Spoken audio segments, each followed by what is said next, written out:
Collection সংক্রান্ত খুব ভালো জানি। যাইয়া পাও ভাঙ্গে দাঁড়ায় রয়েছি, কাকি দেন কাকি দেন, কাকি ফিরিও তাকায় না, বইলতি দাঁড়িয়ে রয়েছে। বারবার বিরক্ত হতে, কাকি তাড়াতাড়ি দেন, তোমাকে জ্বালাই কুলো থোয়ার কায়দা নাই। এটি দানের এলাকা। দাঁড়াও দিচ্ছি কইয়া ধামা একটা নিয়ে আর সেই কুলো একখান নিয়ে বাড়ির বাইরের দিক রওনা দিয়েছে। কাকি কোন দিক যান? ধান যাবেন না? এই যদি উঠোন বাড়া দেখ, ওগুলো সব শূন্য দান। বস্তাতে দেন, ওগুলো আটে নেবে। এই বস্তাতে দেন হলো সেদ্ধ দান, ওই বস্তা দেন ফিটে খাওয়ার দান, ওই দেন উড়ুম খাওয়ার দান। দেয়ার মতো দান, তোমারে দেয়ার মতো দান। সারা বতর বলে নারকেল গাছের গুড়ায় উড়োই বলে যে সিটে কাট দিয়েছে, ওইতে জ্বালিয়ে দেবে। ওর মধ্যে কি আছে না আছে তা মহিলার জানা আছে না? মুখস্থ জাতিছে, দফার দফার করে জাতি ঘন্টা 2 দাঁড়ায় ঝাড়িয়ে আধা কেজি আধা দান আধা সিটে দামাই রেখে দিয়েছে। তার মিজাজ খারাপ, বিয়াদব বিটি, তুই এই সিটে দান দিতে জন্য এখানে দাঁড়ায় রাখছিস 2 ঘন্টা, আমি পুরো কিরাম ঘুরিয়ে ফেলতে গেল। মহিলা ধমক দেয়, সাবধান হুজুর, চোখ পিছিয়ে এলাই দেবো। এই ইরিদান ফলাতে 30,000 টাকা রাখতে আছে, রুমন পাও না, গায়ে বাঁধে না, ব্যবসা খুলে নিয়েছে, ব্যাঙ্গা স্যাঙ্গা খানিক কয়েটে দিয়েছে। তাড়াইয়া তালবি আলী মন খারাপ করে চলে আসছে। আল্লাহ পাক বলে, রাগ করিস না, মন খারাপ করিস না, আগামী বছর দেখা হবে। আগামী বছর ধান হয়েছে খেতে, ভরপুর ধান। ধানে যখন শীষ বেরোইছে, ওই সময় হালকা একটা বাতাস হয়েছে, ফুল সব জড়িয়ে গেছে, ধান সব ছিটে পড়ে গেছে, কারেন্ট পোকায় পোড়াই দিয়েছে। এবার 1 বিঘে বইতে হয় 60 মন ধান, কাটিয়ে এনে মলছে, ধান হয়েছে 3 মন, চিঠি হয়েছে 57 মন। এবার লম্বাটা আল্লাহ বুঝলো না, আল্লাহ বুঝলো না, আল্লাহ বলে বুঝলো না। আল্লাহ ধম্ম ডেঙ্গাইতে আল্লাহ শেষ করে দিয়েছে। আল্লাহ কয়, কেন এই কাম করলাম? সিটে দিলি কিরম ঠায়, তাই ঠেয়ানোর জন্য এই আসছে। গত বছর আমার হুজুরকে সিটে দিছিলি না, ওইরকম ঠেকছিল, ওইরকম ঠেকছিল। এদের হিসেব নিকেশ করে কাজ করে। নানুতুবি রহমাতুল্লাহ এদিক খেয়াল করেন, ভারতের সবচেয়ে বড় মাদ্রাসা, আমাদের এই উপমহাদেশের সবচেয়ে বড় মাদ্রাসা দারুল উলুম দেওবন্দ।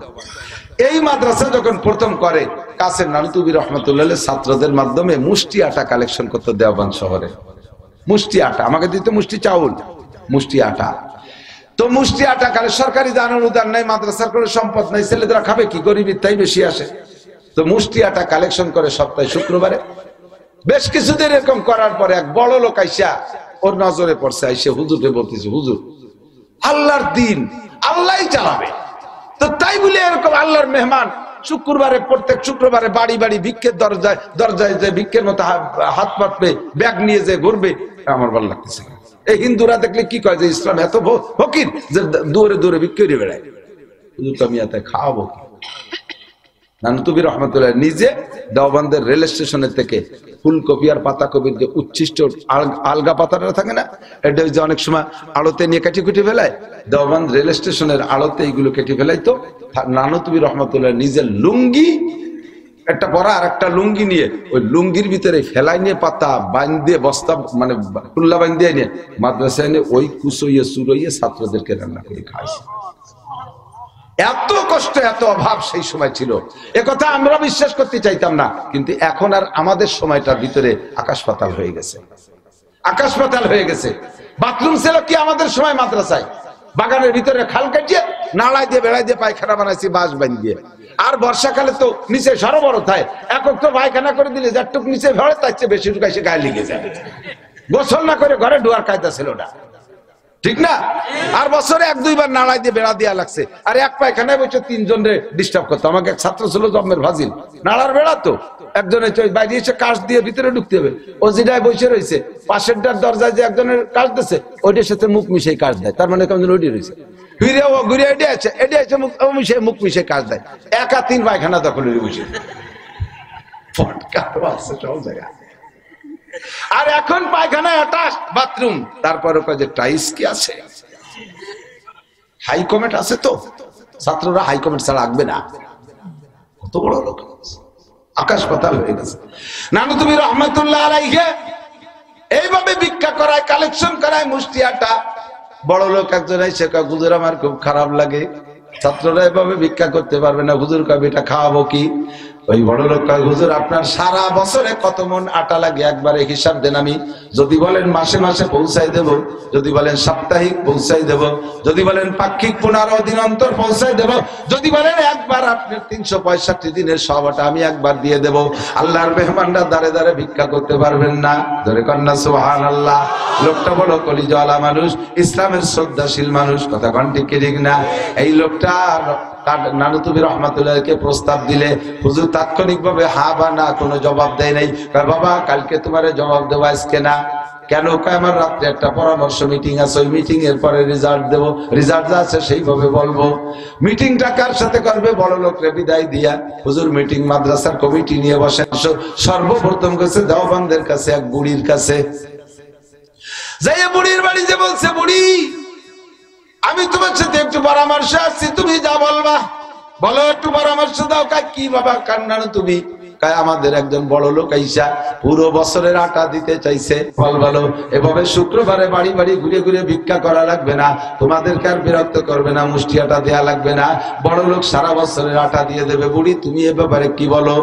বুড়ি খতখত করে কেন্দ্রে দিয়ে কয়, ও নানু তুমি, তাহলে বুঝছি তুমি আমাদের গরিব মানুষদেরকে ভেস্তে যাইতে দিবা না।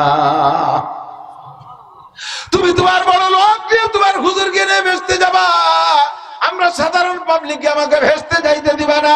আমরা নামাজ কালাম অত বেশি পড়তে পারি না, ইবাদত বন্দেগী বেশি করতে পারি না, কোরআন কিতাব পড়তে জানি না, সারা রাত থেকে থেকে ইবাদত করতে পারি না, হাজারো গুনাহ খাতা করে বসে থাকি। সপ্তাহে একদিন এক মুঠ আটা দিয়া আল্লাহর মেহমানরা খাবে, কোরআন পড়বে, সেই ওসিলায় ভেস্তে যার আশা করতাম। তুমি বড় লোকের আটা পাইয়া সেই কালেকশন বন্ধ করে দিবা, মানে আমাদের গরিব মানুষদেরকে তুমি ভেস্তে যাইতে দিবা না। ঠিক আছে নানু, তুমি তোমার বড় লোক আর হুজুরকে নিয়ে ভেস্তে যাও। নানু তুমি রহমাতুল্লাহ আলাইহি বুড়িরে বললেন, বুড়ি কোনো চিন্তা করবেন না, ওই বড় লোক যদি আমার সারা জীবনের আটা দেওয়ার কন্ট্রাক্ট নেয়, সারা জীবন মাদ্রাসা চালানোর কন্ট্রাক্ট নেয়, আর টাকাও দেয়, তবু আমার মুষ্টি আটা কালেকশন চলবে, আমার এলাকার জনগণকে আটার মাধ্যমে আমি বেচতে নিয়ে যাব। কাজী উলামায়ে কিরাম পিএস কালেকশনে আসবে, পাট কালেকশনে আসবে, বিরক্ত হবেন না বাবা, বিরক্ত হবেন না। আর কালেকশনের সময় যা দেবেন খেয়াল রাখবেন, লান তানালুল বিররা হাত্তা তুনফিকু মিম্মা তুহিব্বুন, ছিঁড়া ফাটা কাটা পচা এগুলো দেবেন না, পাট দেবেন না নষ্ট পচা কালাগুলো, পিএস কাটা কুটো যে কি পিএস গুলো রিজেক্ট, এগুলো দেবেন না। আল্লাহ কয় অতক্ষণ পর্যন্ত নেকির আশা করতে পারো না যতক্ষণ তুমি তোমার পছন্দের মাল দান না করো। সিদ্দিকা আয়েশা রাদিয়াল্লাহু তাআলা আনহার কাছে এক ভিক্ষুক মহিলা আয়েশা হাত মারছে, ইয়া উম্মাল মুমিনিন, ওগো মা আয়েশা, আমি গরিব মানুষ, আমি নামাজি মহিলা, আমার পর্যাপ্ত পোশাক নাই, যা পোশাক পরিয়েতে সতর ডাকে না, নামাজের সময় হয় না, তোমার যদি ঘরে অতিরিক্ত পোশাক থাকে পুরন কাপড়, আমাকে একটা সেট দাও, একটা পোশাক দাও। সিদ্দিকা আয়েশা রাদিয়াল্লাহু তাআলা আনহা তখন নতুন একটা কাপড় অনেক সুন্দর পছন্দ মতো বানাইছে। যুবতী মেয়ে, তো যুবতী মেয়ে, মাত্র বয়স 17-18 বছর, এই সুন্দর একটা কাপড় বানাইছে তার পছন্দ মতো। হযরত আয়েশা রাদিয়াল্লাহু তাআলা আনহার কাছে যখন ফকির মহিলা হাত মারছে পোশাকের জন্য, আয়েশা ঘরে যাইয়া নিজের পরনে যে পুরন কাপড়টা ছিল ওইটা চেঞ্জ করে নতুনটা নিজে পইরা এই পুরন কাপড়টা দিয়ে দিয়েছে ফকির মহিলাকে। ফকির মহিলা তো পাইয়া এক তো পোশাক একটু হলো, দ্বিতীয়ত নবীর স্ত্রীর, নবীর প্রিয় স্ত্রী আয়েশার পোশাক, ও যেন জান্নাতের পোশাক পাইছে, খুশিতে আত্মহারা নিয়ে রওনা দিয়েছে। এর মধ্যে এই কারবার দেখছে রাসূলুল্লাহ সাল্লাল্লাহু আলাইহি ওয়াসাল্লাম। আল্লাহর নবী দেখে বলতেছেন, ও আয়েশা তুমি কি কাজ করলা? কয় হুজুর, আয়েশা মনে করছে যে আমি বুঝি নতুনটা দিয়ে দিছি নাকি ফকির মহিলারে, হুজুর সেজন্য আমারে ধিক্কার দিচ্ছেন নাকি? ও আয়েশা তুমি কাজটা করলে কি? আয়েশা বলতেছে, হুজুর আল্লাহর কসম আমি নতুনটা দেই নাই, কিন্তু নতুনটা আমি পরে রাখছি, পুরনটা দিছি, উনি পুরন চাইছে পুরনই দিছি। হুজুর বললেন, তাই নাকি? সেই জন্যই তো তুমি বলছি, তোমাকে বললাম আয়েশা তুমি পড়ো লান তানালুল বিররা হাত্তা তুনফিকু মিম্মা তুহিব্বুন, তুমি একজন আলেমা মহিলা, শিক্ষিতা মহিলা হইয়া, কোরআন জানেওয়ালি মহিলা হইয়া এই আয়াত জানা সত্ত্বেও তুমি কি করে ফকিরের পুরন কাপড়টা দিলা? আল্লাহ বলেছেন তুমি যতক্ষণ যে জিনিস নিজে মহব্বত করো ওই জিনিস দান না করা পর্যন্ত কি পাইবা না। ও আয়েশা তুমি পুরনটা ভালোবাসো না নতুনটা? কয় হুজুর নতুনটা। কয় নতুনটা না দিলে নাকি পাইবা না। মহিলা কাপড় নিয়ে রওনা দিছে, মহিলারে আয়েশা কয় আপা ফিরে আসেন, ঘরের মধ্যেটাই কেন? কয় পুরন কাপড়টা দেন। ওইটা নিয়ে আবার পাল্টাইয়া নিজে পুরনটা বইরা নতুন কাপড়টা দিয়ে জান্নাত কিনে নিল। কাজী দান যখন করবেন টাকা দিলে নতুন টাকা, পুরান ছেঁড়া টাকা দেবেন না। ফকিরে দিলে ভালোটা দেবেন, একেবারে রিজেক্ট কাপড়টা দেবেন না। মাদ্রাসায় দান করতে গেলে পাট দিবেন, ভালো পাট দেবেন, পিএস দেবেন, ভালো পিএস দেবেন, দান দেবেন, ভালো দান দেবেন। আমরা তো মাদ্রাসার কালেকশনের হুজুর, এই কালেকশন সংক্রান্ত খুব ভালো জানি। যাইয়া পাও ভাঙ্গি দাঁড়ায় রয়েছি, কাকি দেন, কাকি দেন, কাকি ফিরিও তাকায় না, বইলতি দাঁড়িয়ে রয়েছে, বারবার বিরক্ত হচ্ছে, কাকি তাড়াতাড়ি দেন, তোমাকে জ্বালাই কুলো থোয়ার কায়দা নাই।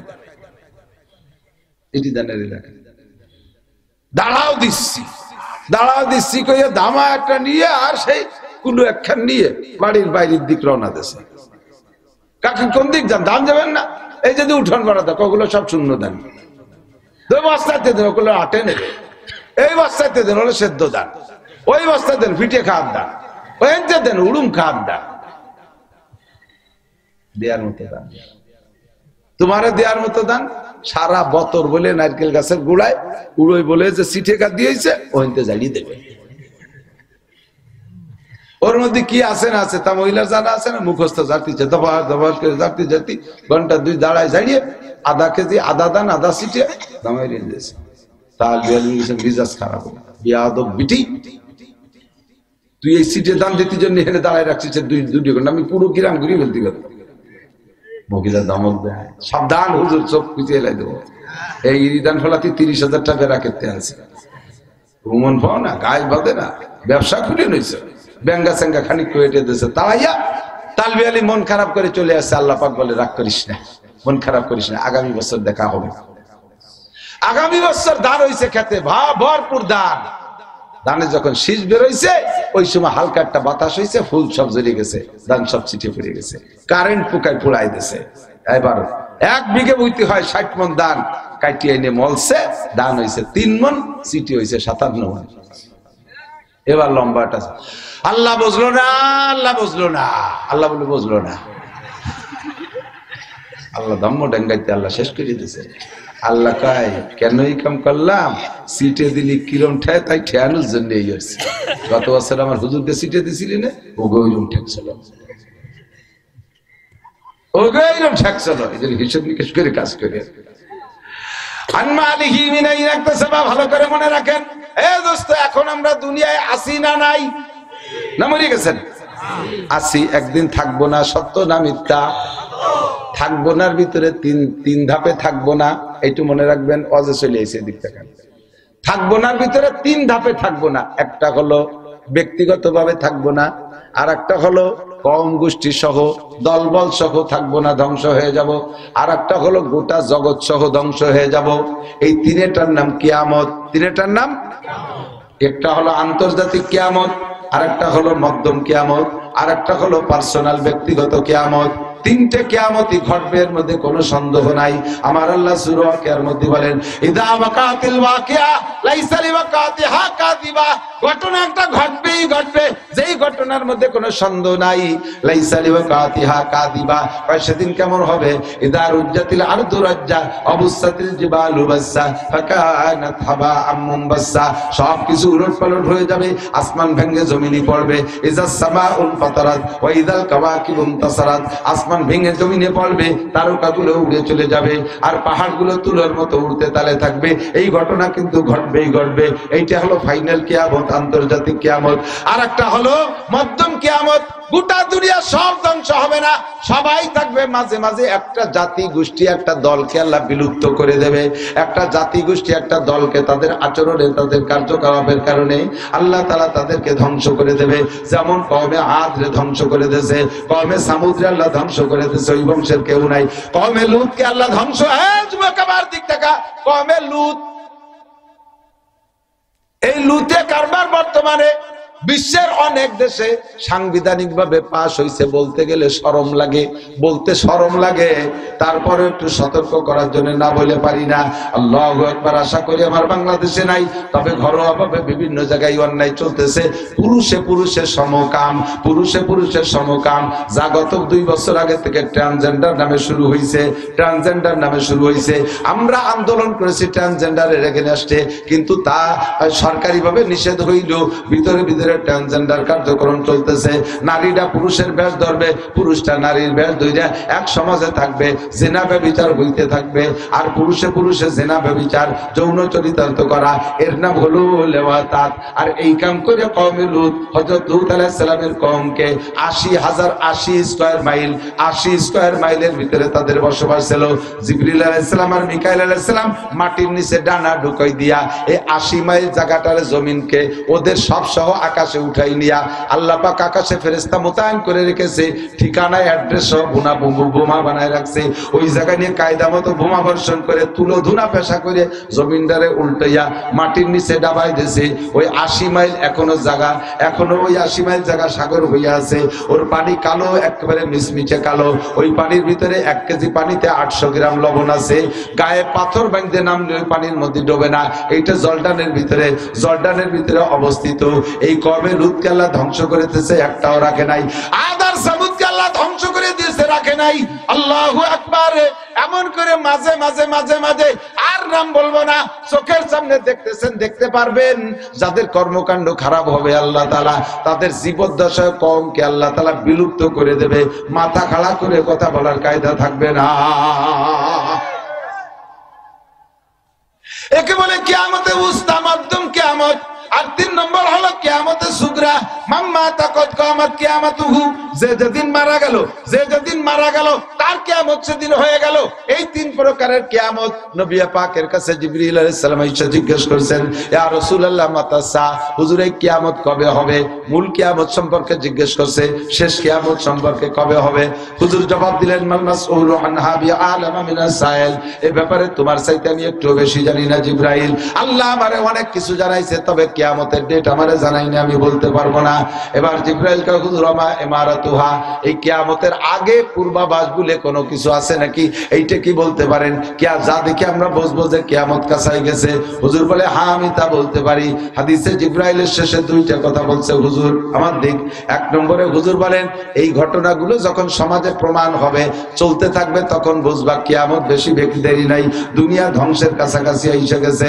1 নম্বরে হলো আনতালিদাল আমাতু রব্বাতাহা, আনতালিদাল আমাতু রব্বাতাহা। যখন দেখবা বান্দির পেটে রাজা পয়দা হয়, বান্দির পেটে রাজা পয়দা হয়, অর্থাৎ বান্দির বাচ্চা প্রেসিডেন্ট হয়, বান্দির বাচ্চা চেয়ারম্যান হয়, বান্দির বাচ্চা মেম্বার হয়। সমাজে বাড়ি বাড়ি চাকবা কাজবাজ করে বেড়াইছে যে মহিলা, ওই মহিলার বাচ্চা পরের বাড়ি, ওই মহিলা পরের বাড়ির বুয়া ছিল, কাম করে বেড়াইছো, কাজের মেয়ে ছিল। এখন আল্লাহ পাক তাকে সন্তান দিয়েছে, ওই সন্তানটা কেমবাই কিভাবে বড় হয়ে গেছে, ওই সন্তান হয়ে গেছে চেয়ারম্যান, ওই সন্তান মেম্বার। তাই বলে বান্দির বাচ্চা চেয়ারম্যান, বান্দির বাচ্চা মেম্বার, বান্দির বাচ্চা উপজেলা চেয়ারম্যান, বান্দির বাচ্চা এমপি, বান্দির বাচ্চা মন্ত্রী, বান্দির বাচ্চা ডিসি হবে, বান্দির বাচ্চা শিল্পপতি হবে, বান্দির বাচ্চা বড় বড় পদ দখল করবে। তখন বুঝবা দুনিয়ার 12টা বাইজা গেছে। কারণ এই সমস্ত পদের জন্য যে জাতীয় মানুষ দরকার সেই মানুষগুলো নাই।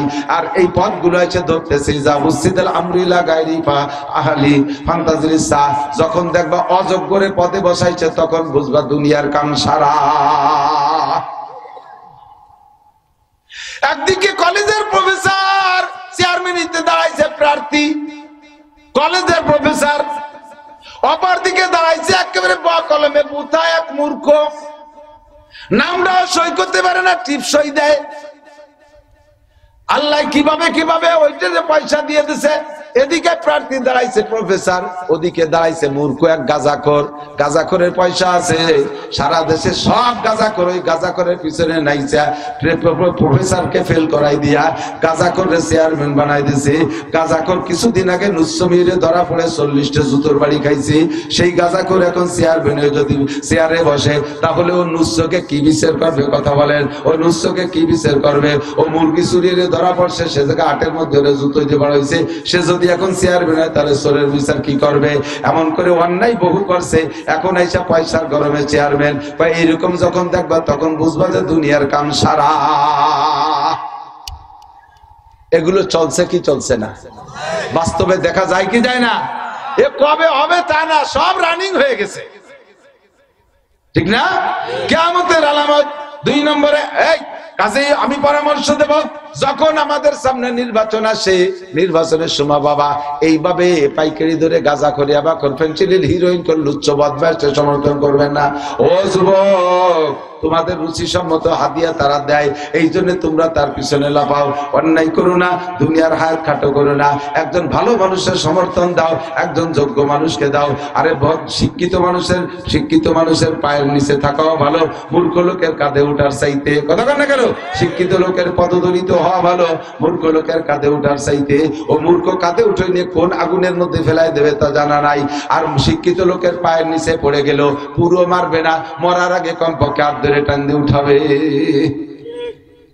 সামনে যদি আল্লাহ তাআলা নির্বাচন দেয়, সামনে যদি আল্লাহ তাআলা আমাদের নির্বাচন দেয়, সহি নির্বাচন, কতক্ষণ আমলিগ বিএনপি যে যা করি না করি, আমি কোন দলের নাম কই না। আমি দাবি রাখছি যারা কোরআন সুন্নাহ অনুযায়ী দেশ চালানোর প্রতিশ্রুতি দেবে, কি করবে তো পরে জানি না, আল্লাহই জানে ভালো। তো যারা কোরআন সুন্নাহ মার্কা নিয়ে আসবে, আমরা একটা বার তাদের কটা ভোট দিয়ে দেখতে পারি না? হ্যাঁ, পারি না? একটা বার কটা ভোট দিয়ে দেখতে পারি না? পারি তো পারি। আপনাদের এই সিট সালতানগর কান্দাবিলি এক সিট নাকি? আপনাদের এই সিটে যদি ভালো একজন এরকম আল্লাহ ওয়ালা আমলিগির লোক আসে, আমলিগির নামই কলম, যারা ঠিকই কিছু ওকে নামটাই কলাম, অথবা ভালো আল্লাহ ওয়ালা কোরআন সুন্নাহ একজন বিএনপি আসে, আমি হুজুরকে দলের নাম বাদই দিলাম। ভালো আল্লাহ ওয়ালা দিনদার কোরআন সুন্নাহ ওয়ালা একজন জাতীয় পার্টির লোক আসে, এরকম আল্লাহ ওয়ালা যদি কেউ আসে, আমরা তাকে সমর্থন দেবো ইনশাআল্লাহ। ঠিক আছে না? আর ওই তিন দলে যদি এরকম কেউ না পাই, তাহলে যে আসে এই মার্কা নিয়ে, এই নাম নিয়ে, আমরা তাকে এবার একটা ভোট দিয়ে দেখি না? তারে একটা ভোট দিয়ে দেখি আল্লাহ কি ফয়সালা করে। রাজি আছেন না ইনশাআল্লাহ? সত্যি দেবেন তো ইনশাআল্লাহ, নাকি এবার পয়সা খেয়ে শুয়ে পড়বেন? সামনে নির্বাচনীয় নেতাকে চা খাবো, অর্ধেকে কইছে আর অর্ধেকে কইছে, তার মানে খাবো। নির্বাচনীয় নেতাকে চা পান বিড়ি সিগারেট খাবো, তাদের টাকা হাতে ধরবো, টাকা দিতে আসলে তাদেরকে কিছু হাদিয়া দিয়ে ছেড়ে দেবো। ঠিক আছে? যে নেতা টাকা ছড়াই যাবে তারে হাদিয়া দিয়ে ছেড়ে দেবো। তুই নেতা হওয়ার যোগ্য না, এই ভোট নিবি, তোর যোগ্যতা দে, টাকা দিয়ে কিনিস কে?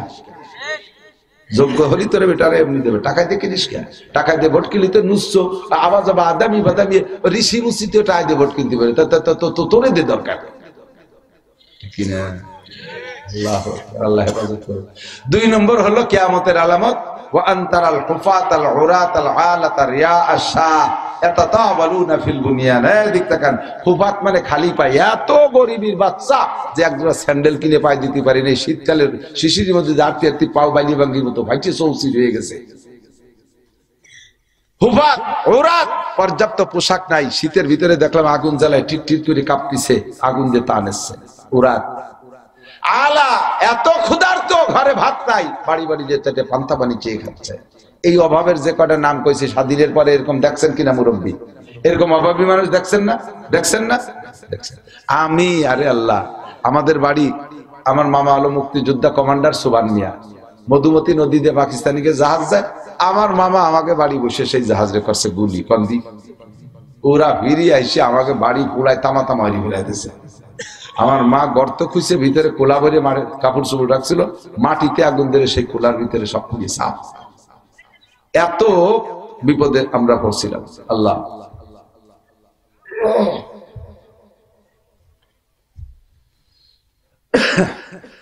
কি বলতে চাইছি,